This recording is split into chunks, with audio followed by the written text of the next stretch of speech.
punched or kicked or something very severe. But domestic violence can be very small. It can be as little as somebody nudging their shoulder or poking somebody. Small things that add up to just how they can lead to controlling somebody else. It can be emotional, verbal. It can be just bullying, controlling other person. It can be financial, and then in some cases I've seen it's even spiritual, where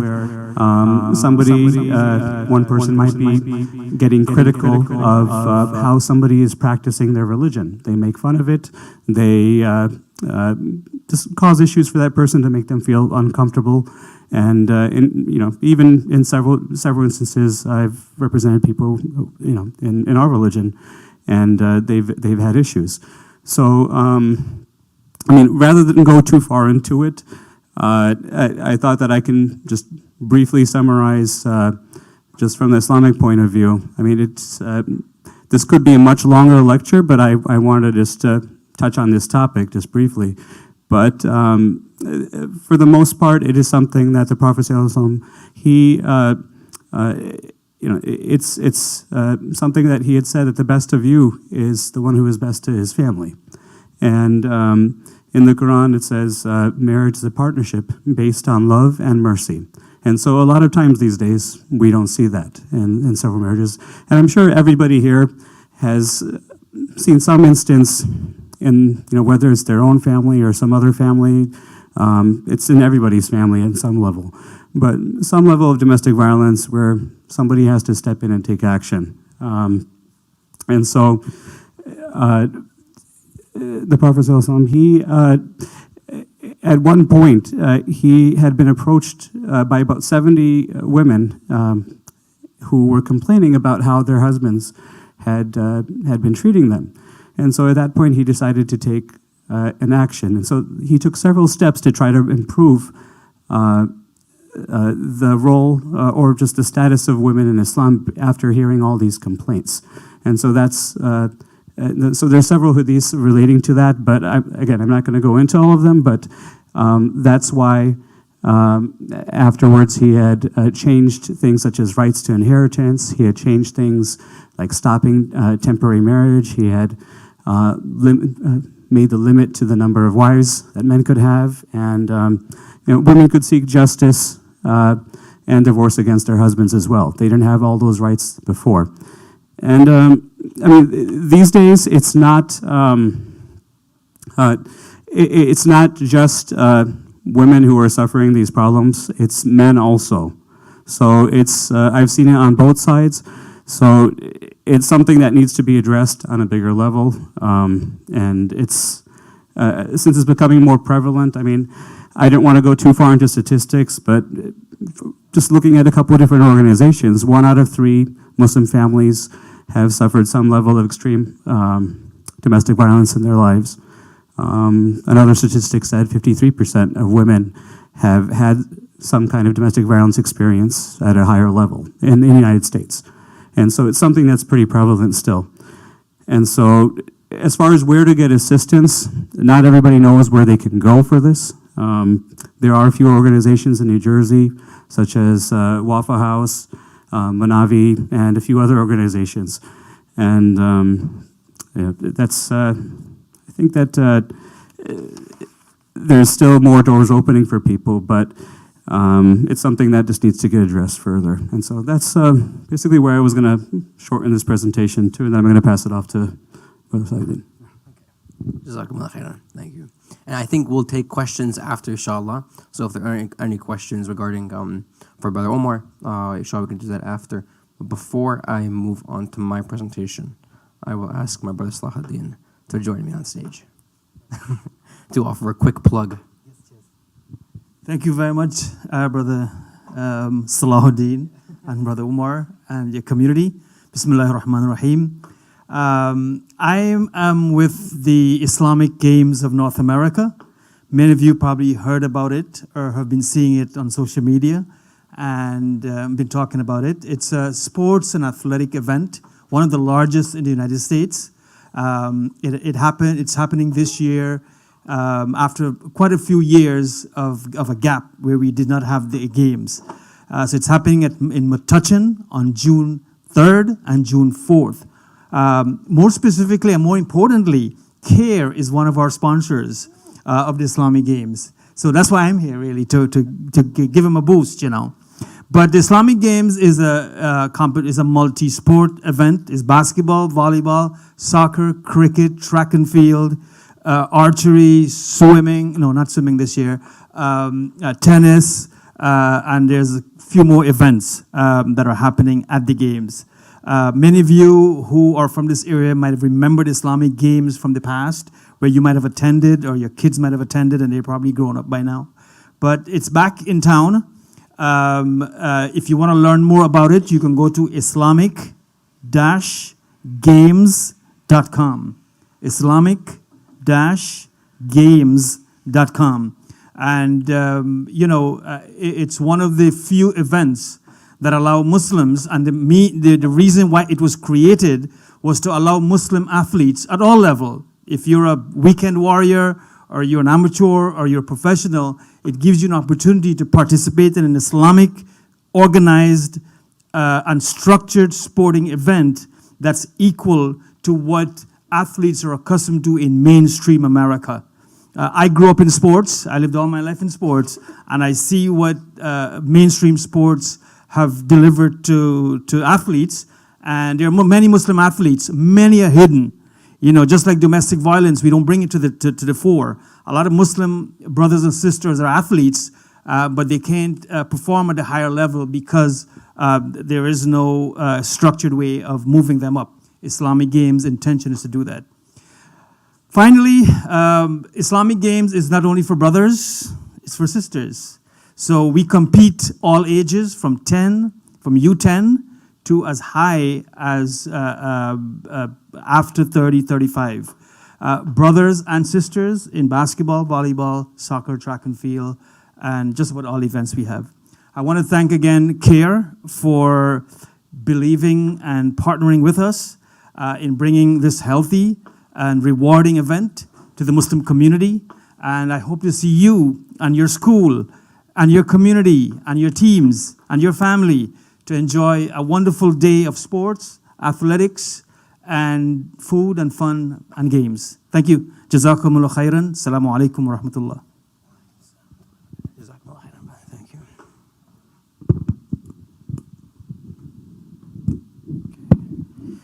All right. Bismillah, walhamdulillah, wassalatu wassalamu ala rasulillah.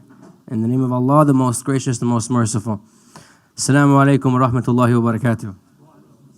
How is everyone doing? Alhamdulillah. First, I want to apologize for being late. This is a Muslim event. I thought everyone was going to be late, but apparently I'm the only one. And I'm the whitest one in the room, too. They say white people are always on time. Apparently, I did the opposite. Okay. First, I want to say thank you to MCMC and Khidma for hosting us. So Jazakumullah khairan for finding value in this event and making time and cutting out time and space to host us. So Jazakumullah khairan for that. And Brother Omar for joining us. I think it's great that we have kind of two birds with one stone. We get to speak about two very important issues in our community. I know the screen is flickering. It might cause a distraction, so please forgive us for that. But hopefully it won't be too much of an issue. I will do my best to wrap up my presentation and leave more time for questions so that we can have a conversation at the end, inshallah, whether it's from myself or Brother Omar on civil rights or domestic violence. So with that, I will begin, inshallah. Okay. Many of you are familiar with CARE. I hope so. I won't ask everyone to raise their hands. But for those that don't know, CARE is America's largest and oldest Muslim civil rights and advocacy organization. So it offers free legal services to anyone that faces discrimination on the basis of their race or religion. So if you need legal assistance or aid, CARE will offer that for free, whether it's litigation in the courts or it's just some guidance or advice or letter writing or phone calling, whatever legal help we can provide in the realm of civil rights, this is what we do, to the best of our ability. CARE has 35 chapters nationwide, and we serve out of the New Jersey office. And of course, we have our friends in New York, Pennsylvania, Florida, Texas, Chicago, California, many other states across the country. And our national headquarters, of course, are in Washington, D.C.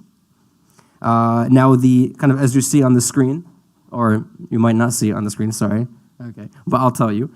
Our mission breaks up into 3 categories. So we have legal services, as I mentioned, but we also have 2 other primary aspects of our work, and that is enhancing the understanding of Islam and empowering American Muslims. So, the empowering American Muslims part, what does that look like? Civic engagement, being involved, being active in society, giving back, and having a voice for the Muslim community in local government, state government, and federal government. And then the understanding of Islam, or enhancing the understanding of Islam. This is through media work, networking, community programming, and other workshops that we hold in the community to combat Islamophobia and shine a more positive light on Islam and Muslims. So I'll go quickly into this. Okay. So there is ignorance of Islam, there is hatred of Islam, but there might also be discrimination or civil rights abuses against Islam or Muslims.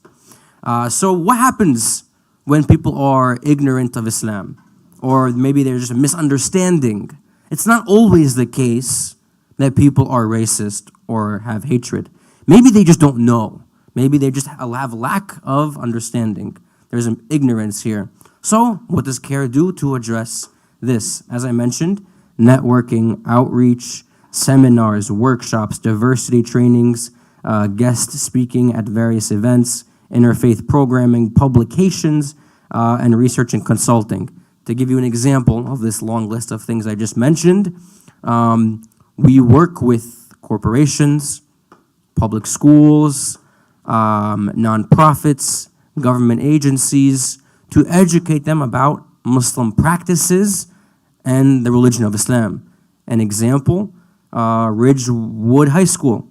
They asked us to give a kind of crash course on Islam for 100 of their teachers and administrators to show them how they can create a classroom that's inclusive and welcoming of their Muslim students and is cognizant of their practices like Ramadan and daily prayers and gender relations, etc. Corporations also ask us to give them trainings. We had one corporation ask us to give a training on Ramadan specifically, and they wanted to know how can they make their workspace more inclusive of their Muslim employees. What can they do, small things, to make their Muslim employees feel welcomed, appreciated, and respected? And a lot of corporations, entities, and schools are moving in this direction. And this is how we combat ignorance. What about hatred? People maybe genuinely, they hate Islam and Muslims. Maybe they're racist, maybe they don't like our theology, whatever it might be. Post 9/11, there's still a hatred that lingers. And they just genuinely don't like us. Whether it is white supremacists or Zionists or the Hindutva ideology out of India or many other far right-wing ideologies that espouse hatred. How do you combat this negative image? Well, through the media. We're heavily involved in media. And through community involvement and civic engagement and being involved in the community to provide a Muslim voice to counter the negative propaganda that exists. And then lastly, discrimination in the form of legislation or violence against Muslims. We work in the courtrooms, of course, but we also go to Trenton, for example, and work with legislators to combat laws or bills that might infringe on our rights. And we work with politicians to provide them the Muslim perspective on legislation, laws, and how to make our state of New Jersey more welcoming and inclusive of its Muslim residents. Fun fact, New Jersey has the most densely populated Muslim population. So that means that, well, for us at least, 3% of the population in New Jersey is Muslim compared to the national 1%. So we don't have the biggest population in numbers, but the largest percentage. There's a distinction there. Okay. This just gives you a concept, an idea of our community. MashaAllah, we have masajid, we have Islamic schools here at MCMC. MashaAllah, we have a very robust school. We have charity groups. We have businesses of all sorts of activities Muslims are heavily involved in. And CARE likes to think of itself as an organization that works to defend all of our community members and organizations. Okay, now moving on a little bit to civil rights. As I mentioned, our Civil Rights Department works to protect and defend our constitutional rights. And be it a Muslim or not, you are an American citizen. These civil rights are your rights. No matter what color, religion, wherever you come from, these are afforded to you. And this is our job to work to defend them through the legal aid. I mentioned government affairs work. A distinction from CARE New Jersey to CARE National. It's important to keep in mind that while there are 35 chapters nationwide, each chapter is focused on its state. So I would only communicate with, for example, Governor Phil Murphy, but we leave CARE National to deal with Mr. President Joe Biden because they're a federal level compared to the state level. So that's the distinction between our government affairs work. We work in the jurisdiction of the state of New Jersey, and we work in townships across the state.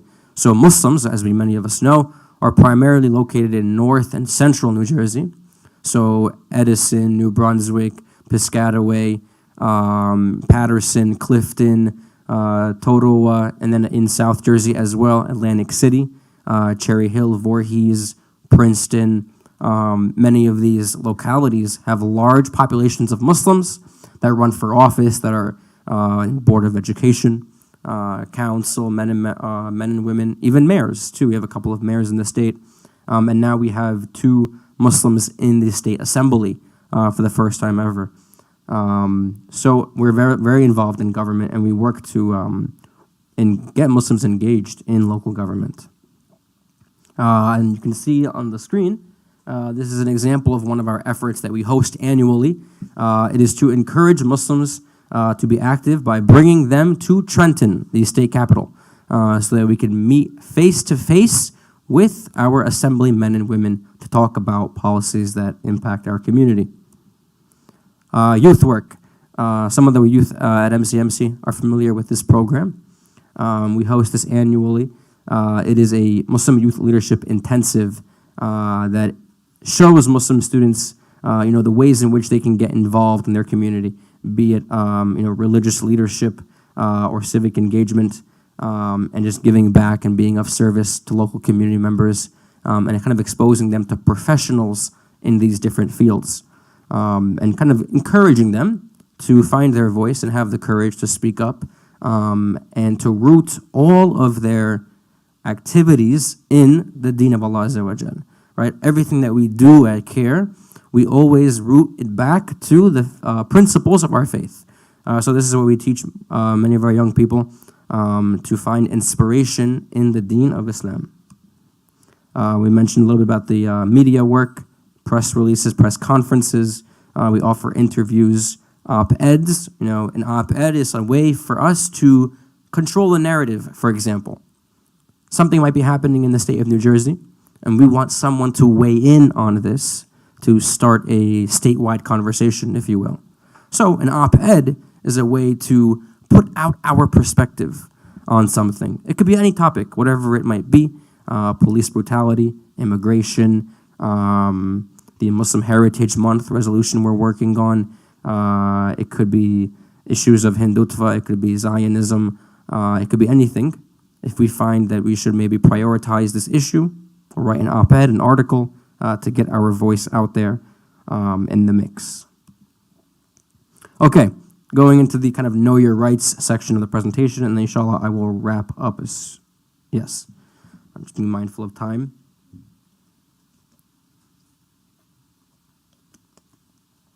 Okay. So I would say the bulk of the calls that come to our office are primarily employment discrimination and school bullying, and also law enforcement. And law enforcement is a very broad category. It could be local police, it could be the FBI, it could be CBP, the Custom Border Patrol at the airports. They might pull you into secondary screening. This has been an issue for a very long time for the Muslim community, ever since 9/11. This has been a problem with traveling. So law enforcement in general is a very big category that we deal with. I won't go into the specifics of this because I find that a lot of times it comes out into questions. So I'll let people ask questions if they have any. But generally speaking, be it law enforcement, FBI, whatever, a couple of things to keep in mind for your own protection, and it is your right, is to never speak to law enforcement without an attorney present. I'm not an attorney, so I can't do that for you. But we do have attorneys that work for us at CARE New Jersey, and we have attorneys that work for us at CARE National. So I myself am not an attorney, but again, we do have those full-time at our staff. So if you don't have the ability to afford an attorney, you call our office and we can offer that for you for free. So if FBI calls you, if they knock on your door, if they come to your place of employment, these things have happened before, and they often happen frequently, even in New Jersey. Our advice is to not speak to them. We're Muslims, we have adab, we have good etiquette, and we respectfully decline. And we say, I will take your information, and my lawyer will call you back. I don't feel comfortable answering your questions. I can give you my basic information, my name and number. You probably have my address anyways. But I will not answer your questions for your own protection. This is for your own protection. Whether you did something or did not, this is the advice that we give. And you should not think, oh, well, I'm innocent, I didn't do anything, nothing to hide. Yes, that's true. But when you enter into conversation with law enforcement, whatever you say can be used against you. So you don't want to say something that might be misleading, or it might be a partial truth, partially false. So for your own protection and for the protection of others, it's best not to say anything and just say, please call my lawyer. And they can't do anything unless they're going to arrest you. And if they're arresting you, then you have a different story, and then there's charges against you. And then that's when you need a lawyer to defend you for criminal charges. But generally speaking, do not answer any questions, whether it's a local police officer or FBI especially, and when you're being pulled into secondary screening at the airport. And more generally speaking, if an officer approaches you, just these are some things to keep into consideration. So on the street, you must identify yourself, but do not need to answer any further questions. As I mentioned, keep your hands where they are, invisible in sight, so that they can see you and they can feel comfortable. They want to be able to know that who you are, and you're not a threat to them. So keep that in mind. Have proper etiquette. If you're being arrested or taken to a police station, you have the right to an attorney, as I mentioned, and you can call our office. If mistreated, do not resist or fight with any police officers. Note abusers' identification numbers and identifying characteristics. So take pictures, record, have their ID, their number. These are important things to record when interacting with law enforcement. Same thing while traveling. If you get pulled into secondary screening, a lot of times I have, mostly it's religious scholars. So our shayukh, when they return from traveling overseas, whether it's in Egypt, Malaysia, Pakistan, or Saudi Arabia, wherever it might be, oftentimes they're usually the ones that are targeted by CBP. And they will be pulled into secondary screening, and they'll be asked questions that are really inappropriate, that they shouldn't ask any American citizen, like, what is your religious beliefs? What political views do you have? We've even heard questions like, with what madhab do you follow? What do you think about feminism? Where were you? What were you? How did you feel on 9/11? These are questions that people have been asked, all inappropriate questions. You shouldn't have to answer these questions. You just tell them where you're coming from, where you're going, how much money you have, if you brought any food from back home. And that's the only thing. I know my grandmother, she makes jam when she goes to Turkey, but unfortunately it gets tossed out because you can't bring it.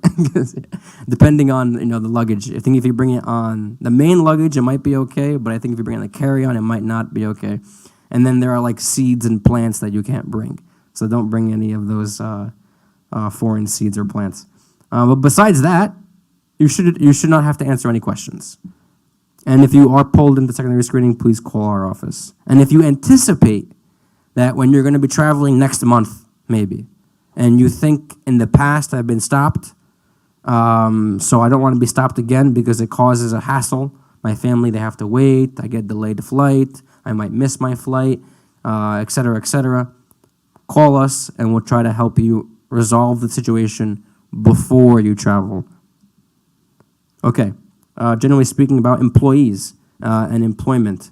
So generally speaking, the employer has to provide a non-hostile work environment. So if there's anything that's causing like aggression, or there are other employees that are being overtly and outwardly racist and aggressive, employers should do their best to mitigate that and make the workspace accommodating and welcoming to everyone, even for religious accommodations. If you have Jummah or daily prayers that you want to fulfill, typically, if you request these things and they're reasonable requests, most employers will fulfill the request, given the nature of the job. Of course, it depends on the job, but usually through conversation, you can make these things happen. And if you have difficulty, reach out to us, and we can enter into conversation and see what's the best way to resolve this. But really, most employers are accommodating, as they should be, really. Just general job discrimination, keeping this in mind. Of course, they cannot discriminate against you, whether it's hiring or promotions. And if you feel like you're being discriminated against for whatever reason, please call our office and document everything. Do not sign any documents to resign or do any of these sorts of things. If you feel like you're being pressured, consult us, and we can offer some advice, and we can read any of the contracts that you're being presented with. And always, always, always save everything. Save emails, save notes, save dates and times and people's names. You want to be able to just know, so when you look back, you can connect the dots. It's easier this way than trying to remember. We cannot always remember everything, especially in difficult times when maybe there's a lot of emotions, and emotions can get the best of us. We might forget some things, or we might be remember incorrectly. Okay, knowing your rights as students. You have the right to wear religious clothing, of course, to inform others about your religion, to organize an MSA, and to lead prayer on campus, whether it's public school or private or even the university. To be excused from school for religious holidays like the Eid holiday. There's a big campaign going on across the state of New Jersey for this. And to form extracurricular activities, again, like the MSA. So if your public school does not have an MSA, I would encourage you to establish one. And same thing for Jummah prayers. Many, many public schools, to my surprise really, are now making time and space for their Muslim students to pray Jummah. Some are more cooperative than others. Some have more students than others. In some cases, there might be only 4 students praying Jummah every Friday in a small room. I know one case in Wayne, there's like 30 kids that try to pray Jummah every day in the public school. I'm sorry, every day, every Friday. Not every day. Started a new ruling, Jummah every day. So if your school is giving you difficulty, reach out to us. Same thing for clothing. If a sister does not feel comfortable wearing gym clothing, they have the right to wear the hijab and other clothing to cover themselves. Same thing for the brothers as well. Yes, I'm going to be mindful of time, so I'm quickly going through things. Okay, generally speaking, how to get involved, obviously, to vote in local elections. New Jersey is unique because every state is different. But New Jersey, it likes to be different, so every year is an election. every year, something, somewhere, it's happening. You can vote for something, whether it's the governor's race or the assembly, or council, board of education, the mayor's race, whatever it might be. In November, there will be some election, and we would encourage you to exercise your right to vote. This is a unique privilege that we have as American Muslims, as Americans in general. Not many people are afforded this right globally, so it's important that we take the opportunity to voice, to offer our voice and our perspective vis-a-vis a vote. Donate to causes that matter to you, and organizations that are doing the work that you appreciate and you find value in, getting involved in local government, whether it's volunteering or running for office yourself. If there's an issue that many people might have concern with, get involved, run for office, and see how you can make a difference that way. Writing op-eds, publish. Anyone can write an op-ed. Anyone can write an article. Really, it's up to you, to be the one to reach out to the network. If you're interested in authoring an article of your own and you want to help make connections to the editors of local outlets, we're happy to help you with that as well. That's why we're here. Oftentimes, a lot of our work is just also connecting people and making things happen. So if you want something to be done, maybe we're not the ones doing it, but we can help bolster you in your journey to accomplish a task, whether it's put on a campaign, write an op-ed, host an event, whatever it might be. We can connect you with the right people and offer the resources that we have at CARE New Jersey. Okay, and if you're an intern at a university, if you are a university student, you can intern at CARE New Jersey. We have these positions available every cohort. So every 6 months, we rotate a new cohort: legal researcher, government affairs, graphic design, programs, grant management, and there are others too. Okay, and I would encourage you to follow us on social media, Twitter, Instagram, Facebook. Sorry, we do not have TikTok.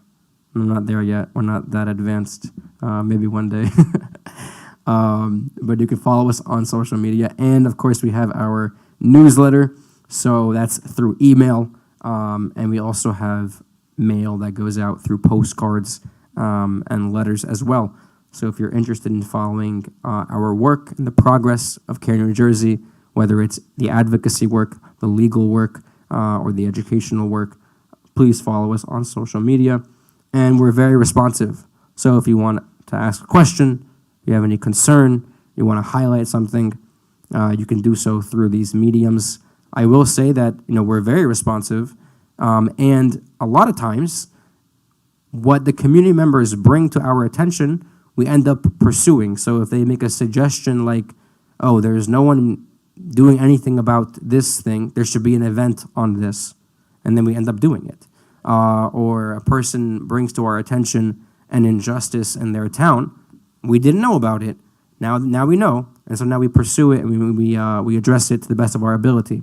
So please communicate with us. We're very responsive, and we rely on the community to actually let us know what's going on. Our staff is soon to be 8 people on staff, with about 4 interns, or 2 interns, 3 interns, sorry, every semester is different. So we are from across the state, mostly north and central, so we can only do so much and only know so much. The more that you help us, the more that we're able to do our job better. Please consider donating. Ramadan is coming up. We rely on your support, so jazakumullah khairan. I'll take a picture of this if you like. This is where our phone number, our website is here. If you have any questions or you face any issues or you just want to, run something by us, we're happy to speak. I think one thing people don't realize is that they think if they're going to come to CARE, right away their story is going to blow up in the media, and then it's going to be all over the place, and then there's going to be a lawsuit, and we're going to go to the judge, and oh my God. Not always the case. Most of the times, most stories don't go to the media, and most stories don't go to the court. Because you can usually resolve something through a letter, through a phone call, through some dialogue and communication. So don't think that just because you're coming to us, right away it's going to become a big deal. we can usually resolve things privately with you, and everything you share with us is private, of course. There's confidentiality. Jazakumullah khairan. Okay, that's it from me. I think we can open up for questions now. Yeah.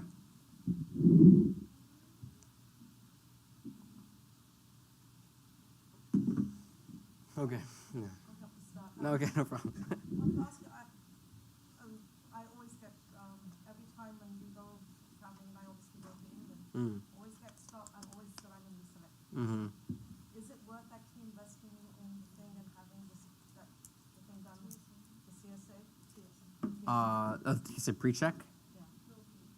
Oh, the global entry. So it's interesting that you ask the global entry question because we actually have clients who have done the global entry and it still didn't work. So you would think you would go through this whole process to get the global entry approval, and then it would maybe alleviate you of any headaches while traveling. We actually have two clients where they applied for it, they got it, but then when they began traveling, they got it revoked, and then they got detained again. So it's a hit or miss. It depends per person, like what's the situation. But I would encourage you to apply for it. You won't know until you apply. So that's one thing, the global entry. And then secondly, there's a document, it's called the G28 document, that just shows that you're being represented by an attorney. And if you have that document on hand when you're being detained, usually they will just like let you go because they see that you have an attorney and that you know your rights and you're not going to answer any other questions. So they might let you go very quickly. We had one client who almost every time when he comes back from overseas, he gets detained for almost upwards of 6 hours. And we started this G28 document process, and it seems to have worked. So it's mitigated the amount of time that he's detained for. But it's really a case-by-case basis. But I would encourage you to apply for it. We're always randomly selected. We'll Yeah. have 300 people. Yeah. I'm the one randomly selected. Yeah. And has it been going on for a long time? Like this has just been something, or is it recent? Oh, since 9/11. Okay, yeah. Well, I mean, we can always talk and we can see if we can offer assistance, but yeah. Any other questions? Yes. Yes. So for high schoolers specifically, we have what's... yes. Okay, thank you. The question was, how can high schoolers get involved? So Muslim high schoolers, we've recently launched a program, and thanks to Rahim for the inspiration behind that, what we call the Muslim Youth Ambassador Program. And that is essentially a program, it's kind of an ongoing thing, where we teach high schoolers how to advocate for various issues in their high school. So we teach them how to do it and we help them do it. We're not the ones doing it for them. We just say this is how you can advocate for the Eid holiday, for halal food in your public school, for prayer space, for Jummah accommodation. If there's any bullying going on, how do you address that with your principal? Even curriculum. If there's a curriculum problem, maybe your school is still using very outdated curriculum that perpetuates Islamophobia, the textbooks are no good, students can take the initiative to get the school to toss out the old books and bring in new books that are more appropriate and inclusive of Muslims and don't perpetuate anti-Muslim bigotry. So we encourage high schoolers to register as an ambassador, and then they can work in their district to address these things and advocate for whatever they want, halal food, Eid, etc. But yeah, and you can go on our website, and we have a whole registration form on our website for this.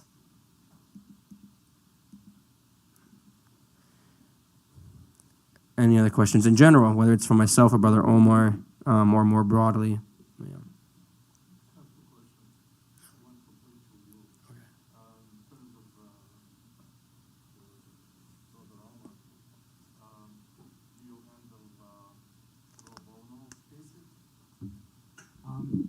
So the question I was asked is whether I handle pro bono cases, which mean which means for people who are low income and can't afford to pay the attorney's fees. So yeah, I do a few of those each year. It's usually case by case, and oftentimes it is like the domestic violence type cases, which usually if there's kids involved and there's no possibility of them to really afford it one way or another, if they don't have any help, then I sometimes do that. It depends on a whole number of circumstances, but yeah, every year. I mean, unfortunately, in our community, it happens quite a bit. So I get a number of cases, and sometimes. So yeah, the short answer is yes. Yeah. Mhm. Well, the state also has like a directory. So like even we're Middlesex County, so Middlesex County Bar Association has a pro bono directory. But for people who are looking for free assistance that would qualify, there's organizations like Manavi, and Waffle House is in North Jersey, but they handle cases everywhere. The problem with those organizations is that they're often overloaded. Manavi has a non-South Asian, non-Muslim attorney, I think, handling all their cases. And so she's quite overloaded. But I mean, they don't charge them for those services for the most part. So, I'm sorry. I mean, yeah. I mean, the demand is everywhere, but yeah, those organizations are there to help people who really need it. It's just the help is not sometimes at the level that some people are satisfied with, just because the demand is so high, and they don't have the resources to really help everybody at the same level. Yeah. In fact, supposing somebody knows somebody's going through a domestic violence situation, what are the legal avenues that can take them? I mean, it really depends on if the victim in that situation is ready to really take the appropriate action to do something about it. I mean, sometimes they need that push from that person. If you're talking about a friend or someone who's seeing it. Generally, Yeah. if you know somebody, anybody has a sister, a mother, it could be a male as well. Yeah, yeah. But like, anybody knows anybody. What would be the first steps to do? I mean, if the victim is actually ready to do so, I mean, oftentimes the first step is getting something called a restraining order in New Jersey, which is it starts as a temporary restraining order, which means that the person who's actually causing the issues, they are not going to be allowed to be around that other person until there's a final hearing to figure things out. So that oftentimes gives the victim some time to think and process if they want this to become a permanent thing, or if there's some other way that it can be worked out. And sometimes people people are able to work things out, and sometimes they're not. But oftentimes that space is needed to really give the aggressor chance to really show if they're willing to improve themselves or not. And and again, sometimes they're not willing to do it, and they just act worse. But that usually is the first step, to just try to get some space. Yeah.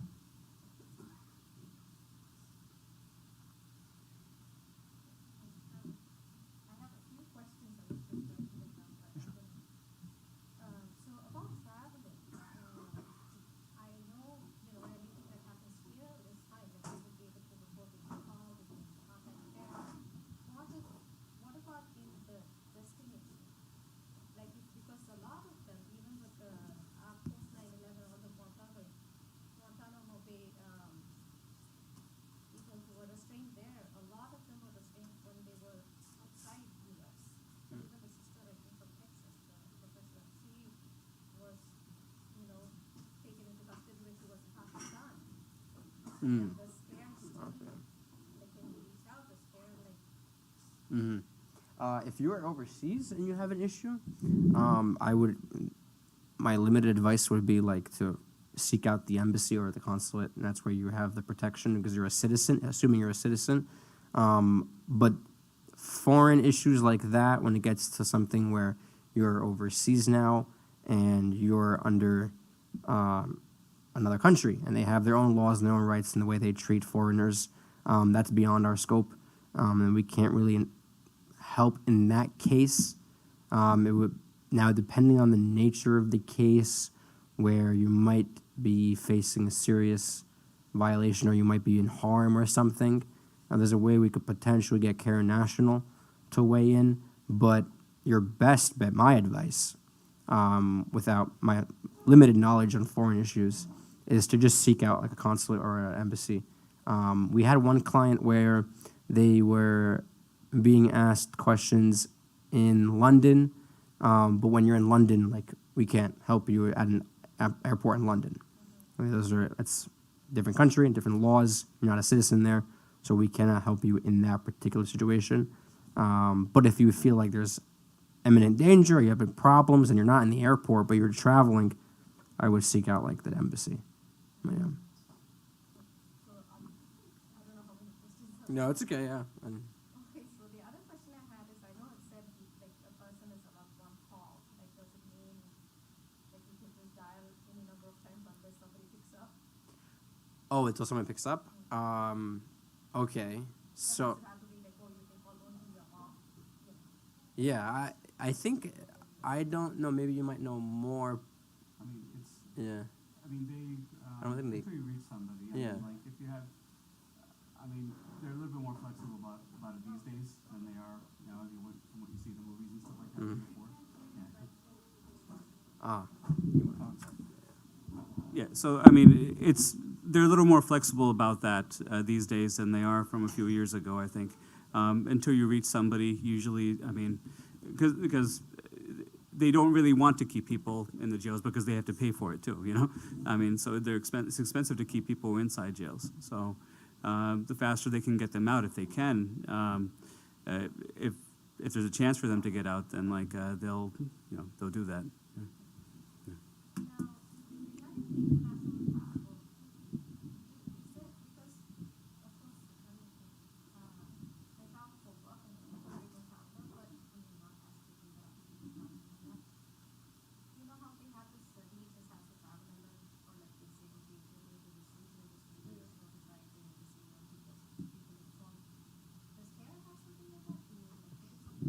A travel? No, not to my knowledge. We do not have a travel alert for like XYZ country. I think there was at one point like a list of countries where Muslims were like targeted the most. For example, we have an office in Pune, India. Where India is heading right now. Yeah. I just don't know. It's like I could have booked the ticket 2 months before. Yeah. And then by the time my flight comes up, there could be something going on. Right. Not. You know, riots or protests or something that would be risky to travel there. I don't think CARE has something like that, but I do recall like a list floating around. I'll have to look back in that and see. That's good to know. I mean, we could consider that, but I don't think we have anything. Yeah. So from the organization, from the work perspective, my HR, what she said was, we don't have a legal department, so she said just talk to your manager. If you're comfortable going, you can go. If not, then don't go. You know how these play out in the corporate world. It's like they're not going to come and tell you, oh, you're a Muslim, so we're just taking you out of all these Yeah. positions or job titles. Right. Because you have this difficulty with traveling, but it is like what it is. You have to face it. Yeah. Now, with Hindutva, I've seen it being presented or brought up in the parliament in the UK. I've seen some of the members talk about it. Like, I know the incident in Edison where they brought bulldozer on the Indian Independence Day, right? Right. Like, are we representing that in Canton?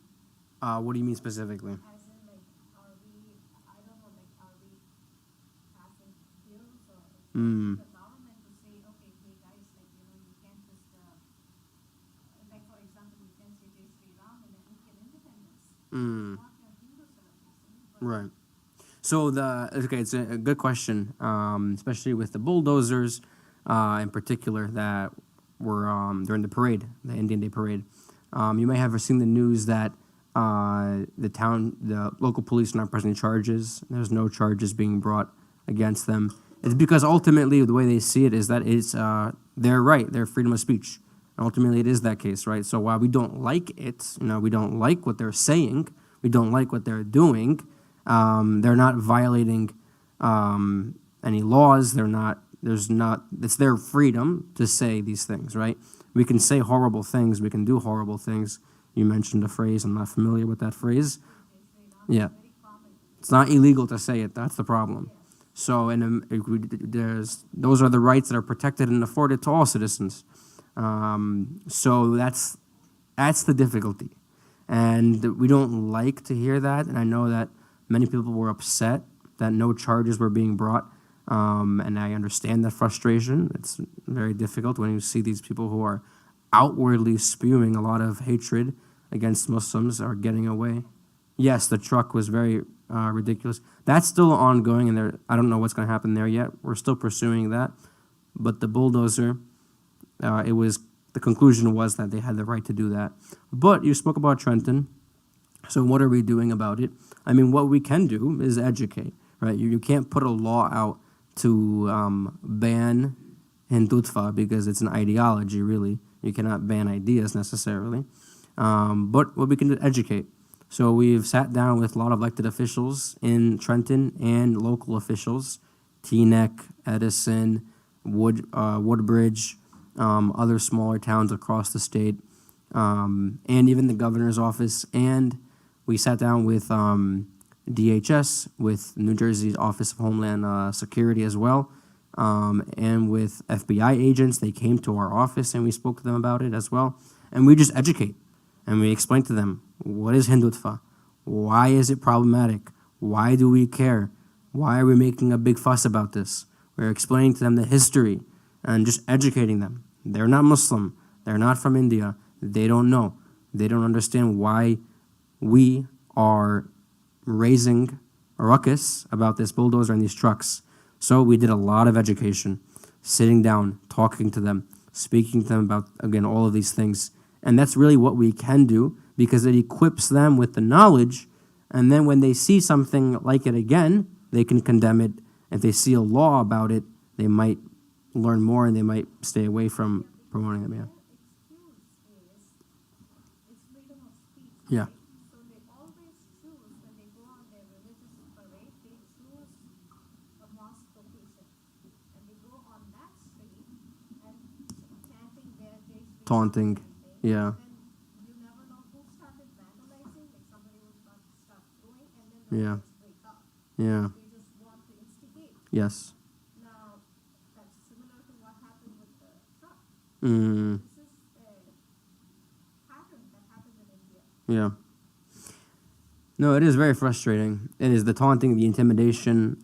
It is very frustrating. I don't know if you have any comments or you wanted to share anything. I think the truck issue is a little bit different. The truck issue is a little bit different because that's more of a trespass and harassment, the way that they are treating that. So I think there will be charges for the truck thing, right? We don't know yet. Yeah, I They think- are yeah. very reluctant to bring charges. We did say that it's potentially trespassing, but because of the nature of a house of worship where it is inviting to strangers, they said that trespassing might not stick. So that's a big dilemma. Part of it is also political. For those two issues specifically, there's a lot of Hindu people in the community. And another problem is MCMC's in Piscataway. The Piscataway police are, I don't know if there's any police officers here, but they're not really, they're a little lazy sometimes, I would say. Even for domestic violence cases, I've noticed that, they don't like to assist people that much, So they don't like to do too much extra work if they don't have to. And so that's a problem with some police officers. That's actually what we experienced with the truck situation. The officers they were very reluctant to even give us their attention. So we had to send a care representative to go to the office to speak to them to file the report so they can take it seriously. Otherwise, they kind of just want to brush it off. Well, I'd like to appreciate because of that it was on the news. Yeah, there's a lot. But yeah, many people were involved, and many reports were filed. But yeah, it was on the news, and what it did was it educated the public about the issue of Hindutva. And politicians now were forced to address this issue and pay attention to what's happening because their own residents are being impacted by by this issue. So it started a conversation, and it's education at the end of the day. But, any other question? Yes. Oh, is that? No, there was one by the list. Ah, okay. Uh-huh. Oh. Okay.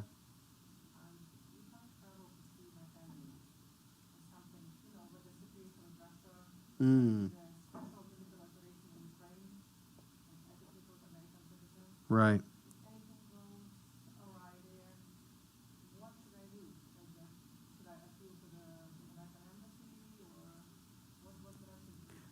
Yeah, I would say, I mean, is that your advice? I mean, that's more of a, I think, Oh, here, sorry. I think that's more of a, I don't know if that's a carrier issue as much, because it's more of a Russia-USA issue. And I think that, I think that you would want to approach the embassy to try to resolve those issues if anything does come up. Because, I mean, State Department obviously has issued warnings, right, about traveling, but if you have to travel, you have to travel. But yeah, the embassy would probably be the best route to try to solve any problems.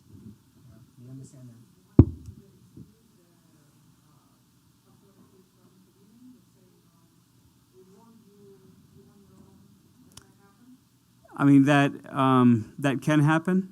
It really depends on, I guess, who you're talking to when you're looking for assistance. I mean, but yeah, if you approach the embassy, I mean, they should actually step up and actually help you if you're trying to get back. If that's the goal and you're trying to get back, then they should help you with that.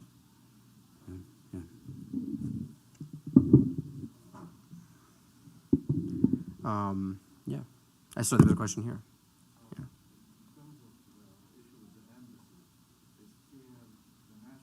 Mm-hmm. Yes. Yes. Mm-hmm. Mm.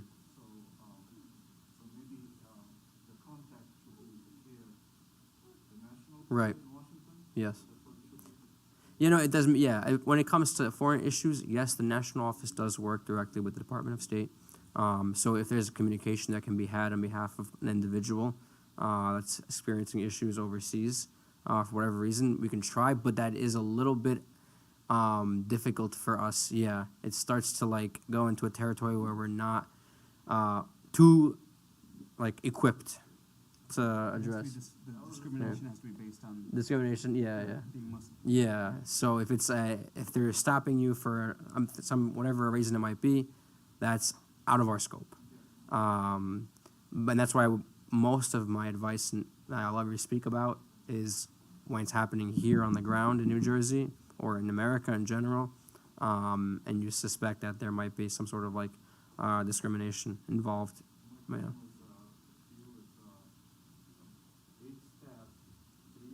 Yeah.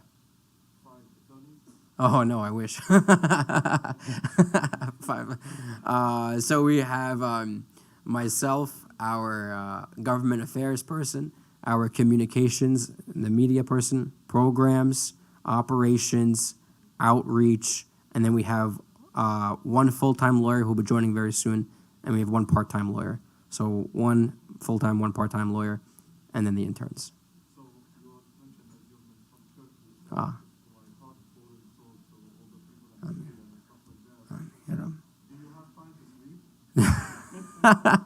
Yeah, no, but yes, thank you for your dua for the people in Turkey and Syria. May Allah make things easy for them.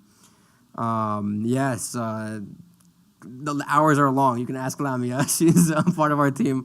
But alhamdulillah, you know, this is the work that we do, and we're hoping to expand our staff, especially the legal department.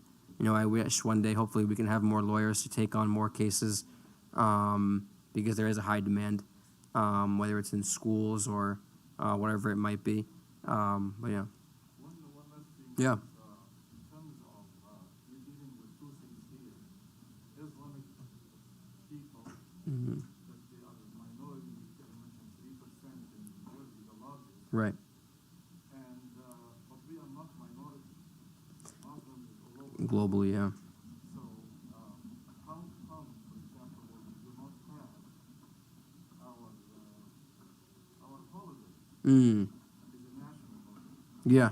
Not, I'm just giving an example. Yeah. So I know how difficult it is. Mm. Everybody know how difficult it is. Right. But what I'm asking you here is, it's so difficult your job. Yeah. So how many volunteers do you have? Yes, no, this is a great question. And I think also, so CARE, we do this professionally and full time, but our work is only successful because the community participates in that work, right? So we have advocates and local volunteers and leadership like the masajid, like MCMC, the boards and the president, the volunteers here. You know, collaboration amongst the community members is usually what gets the job done. So if it's the Eid holiday, for example, and we want to get the Eid holiday, I don't know, does Piscataway have the Eid holiday? Yes? Yeah? Not this year. Okay. We'll use a snow day maybe. But if we wanted to do that, CARE wouldn't just come step in and make it happen. We would consult MCMC. We would consult Rahim and any other groups who are active and who have a reputation in their community. So, why am I saying this? Because the Muslim community, we're a minority, but we should be heavily involved so that we can build an image, build reputation, and build resources and channels. And like, for example, I was speaking to one sister last night who was working to get Eid holiday off in her town. CARE was helping, but really what also made it happen and made it smooth was her personal relationship with the mayor. Now, the mayor is not the one that decides the Board of Education issue, but he has influence in the town. He's a mayor, obviously. So he can maybe communicate with the Board of Education, and he can advocate in that way. But everything that you do, it's not just like one person doing it, and then that's it.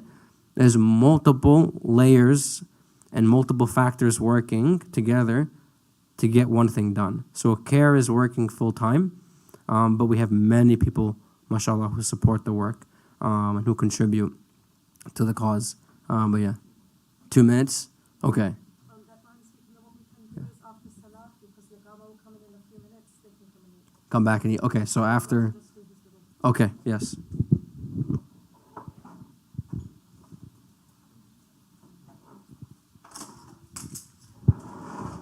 Okay, well, Jazakallah khairan, Salahuddin and Omar, of course, for all that important information. And I'm sure if you have any more questions, they would be happy to answer them after. And there's also pamphlets for CARE over here and Omar's business cards right here, if you'd like to take those. And real quick, the work Khidma does, we just wanted to explain what Khidma is. Khidma is a 501c3 nonprofit organization led by Sister Sadia. And Khidma Students in Action is the high school team under that organization. And basically, we host community service events throughout Central Jersey, across Masajid, MCMC, NBIC, Wali, from sandwich drives to hygiene drives, snack bag drives, stuff like that. So if you are in high school, we would highly encourage you to apply. And if not, you could come and volunteer at our events. And you could come talk to one of us after, and we'll give you all that information. And then Ibrahim will just do a closing dua.